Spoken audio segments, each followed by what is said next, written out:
Hello friends, तो आज हम बात करने वाले भाई मोस्ट इंपॉर्टेंट रिएक्शन केमिस्ट्री की। ठीक है, देख सकते हो रिएक्शन का नाम है आपका एल्डोल संघनन क्या होती है। ठीक है, तो एल्डोल संघनन की बात करें बहुत बार आपका एग्जाम में पूछी जा चुकी है। ठीक है, तो एग्जाम में इस बार भी आ सकती है। ठीक है, तो मोस्ट इंपॉर्टेंट रिएक्शन है, तो भाई प्लीज़ वीडियो को लास्ट तक देखना। तो चलो बात करते हैं एल्डोल संघनन होती क्या है विद एग्जाम्पल। इसे बहुत ही आसानी से हम लोग देखेंगे। ठीक है, तो देखो बात करते हैं एल्डोल संघनन की। ठीक है, एग्जाम्पल सही से समझेंगे। तो पहले देखते हैं थ्योरीज की, फिर एग्जाम्पल की बात करते हैं। ठीक है, तो एल्डोल संघनन क्या होता है, देखो पहले थ्योरी पढ़ो।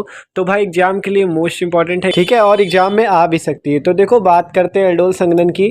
तो पहले थ्योरी पढ़ो। क्या रहा है, कह रहा वे एल्डिहाइड तथा कीटोन। देखो एल्डोल संघनन में कह रहा है वे एल्डिहाइड तथा कीटोन जिसमें अल्फा हाइड्रोजन परमाणु उपस्थित होता है, तनु क्षार या तनु अम्ल की उपस्थिति में संघनित होकर एल्डोल बनाते हैं, और यही अभिक्रिया आपकी एल्डोल संघनन कहलाती है। क्या कहा गया, वे एल्डिहाइड तथा कीटोन इस पे क्या हो, अल्फा हाइड्रोजन हो, तो उसी को आपको लेना है। तो बात करते हैं अल्फा हाइड्रोजन क्या होता है। ठीक है, फिर आगे समझते हैं। तो अल्फा हाइड्रोजन की बात करें तो जैसे देख सकते हो एग्जांपल देखें अगर अल्फा हाइड्रोजन के लिए, तो CH3 CH2 CHO। ठीक है, अगर एग्जांपल है CH3 CH2 CHO का, तो देखो आपका जो क्रियात्मक समूह जैसे कोई जुड़ा हो, मान लो यहाँ पे CHO जुड़ा है, ये क्या है, क्रियात्मक समूह है।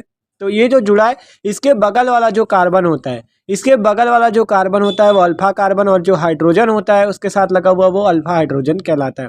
और जो उससे भी पहले वाला होता है वो आपका बीटा कार्बन और बीटा हाइड्रोजन होता है। ठीक है, ये आपका बीटा कार्बन है, और जो हाइड्रोजन इससे लगा हुआ है संगत, वो बीटा हाइड्रोजन कहलाएगा। तो समझ गए, क्रियात्मक समूह के जो बगल वाला कार्बन होगा वही आपका अल्फा कार्बन और अल्फा हाइड्रोजन होता है। ठीक है, तो ये बात होती है। तो वे एल्डिहाइड तथा कीटोन जिसमें अल्फा हाइड्रोजन परमाणु उपस्थित होता है, तनु क्षार या तनु अम्ल की उपस्थिति में संघनित होकर एल्डोल बनाते हैं, और यही अभिक्रिया आपकी क्या कहलाती है, एल्डोल संघनन कहलाती है। ठीक है, तो इसमें तनु क्षार कह रहा है, तो तनु क्षार की जगह आप NaOH ले सकते हो। ठीक है, तो एल्डोल संघनन बनेगी इसी से। तो देखो बनाते हैं एल्डोल संघनन। हमने एग्जाम्पल पे ले रखा है यहाँ पे एसिटल्डिहाइड CH3CHO। क्या ले लिया है, CH3CH। ठीक है, अब आपको करना क्या है, यहाँ पे CH3CHO के दो अणु लेने। कितने अणु लोगे, दो अणु। ठीक है, तो हमने यहाँ पे CH3CHO के दो अणु ले लिए। देख सकते हो CH3CHO प्लस CH3CHO। ठीक है, इस पे अल्फा हाइड्रोजन है आपका, देख सकते हो। ये जो आपका इसका ये वाला है, ये अल्फा हाइड्रोजन और अल्फा कार्बन होंगे। ठीक है, ये अल्फा हाइड्रोजन हो गया।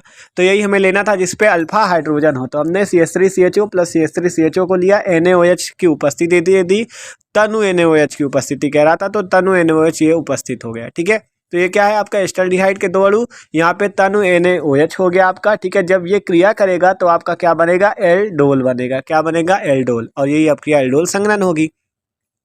तो देखो सिंपल बनेगा, यहाँ जैसे CH3 था तो CH3 लिख देना सिंपल, फिर CH लिखा, फिर आपको O लिखना है, और क्या करना है, देखो यहाँ पे O लिख दिया, यहाँ से एक हाइड्रोजन लेना और यहाँ पे लगा देना है। ठीक है, और इसे एक कुष्ठ पे बंद कर देना है। ठीक है, आप जो बचा वो लिख दो। क्या बचा, एक हाइड्रोजन निकल गया तो CH2 और आगे CHO, तो बस यही आपका एल्डोल कहलाएगा। ठीक है, तो आपका एस्टल्डिहाइड के एस्टल्डिहाइड से क्रिया आपका क्या बन चुका है, एल्डोल बन चुका है। CH3 CHOH CH2 CHO, इसी का नाम हाइड्रोक्सी ब्यूटेनल, क्योंकि 4 कार्बन है इसलिए, और बीच में OH लगा है तो हाइड्रोक्सी ब्यूटेनल। ठीक है, तो इसका नाम क्या हो गया, हाइड्रोक्सी ब्यूटेनल, और आप इसी को एल्डोल कह सकते हो। ठीक है, तो देख सकते हो दो मॉलिक्यूल हमने एस्टल्डिहाइड के लिए NaOH की उपस्थिति में की क्रिया, तो आपका हाइड्रोक्सी ब्यूटेनल बन चुका है। तो यही अभिक्रिया आपकी जो होती है एल्डोल संघनन होती है। मोस्ट इंपॉर्टेंट थी, आप आसानी से एग्जाम्पल भी लिख सकते हो। तो जिस पे अल्फा हाइड्रोजन उपस्थित हो उसी को लेना, तनु अम्ल या तनु क्षार की उपस्थिति में संघनित जब होगा तो एल्डोल का निर्माण होगा। ठीक है, एकदम इंपॉर्टेंट रिएक्शन, आसान थी। तो भाई वीडियो अच्छा लगा हो तो प्लीज वीडियो को लाइक भी कर दीजिएगा। Okay, thanks for watching this video.